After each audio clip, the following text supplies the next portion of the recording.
This bird came to us late March, so it's been with us for a few weeks now, and it was brought to us because it had a severe wing droop and it couldn't fly. We bandaged the wing, and then we were able to do a surgery where we placed pins on either side of that dislocation and put a fixator across the ends of those pins to keep it all really stable.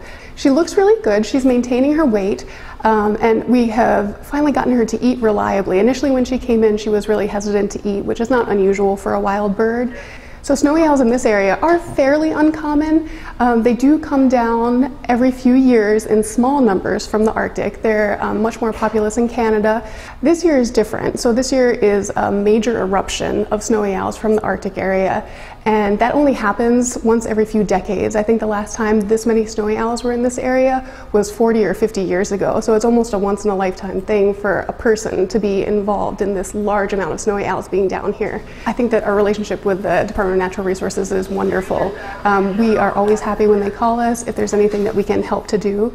When they called us about this Project Snowstorm that's going on with the snowy owl eruption, where they're doing banding and monitoring of birds, we were really happy to be able to participate. And one of the things that we're doing is taking blood samples for them and processing that blood so we can get an evaluation of the health of these snowy owls. We do like having wildlife come in when we can help them, because our whole goal is to promote wildlife health. Even though we're working in a zoo, we're a conservation organization, we're constantly doing research to try and figure out how we can help all the animals that we have on grounds in their natural habitats.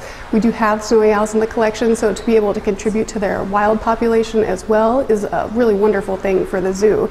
And we can use the knowledge of what we know about our species in captivity to extrapolate to these animals in the wild, because there's actually been amazingly little research that's been able to be done on them. It's one of the reasons why this Project Snowstorm is so exciting. Our hope would definitely be re-release. We're just going to have to see if it's able to fly as well as it needs to be able to fly after this injury.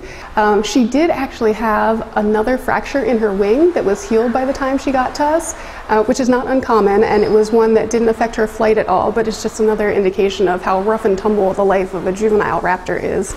They go through a lot in their day-to-day struggles to make do. So this is not her first trauma, and hopefully, it's one that also won't take her out of the wild. That past one, she healed just fine on her own with no interventions. This trauma is not one that she would have survived in the wild on her own, so it's good that she came into us.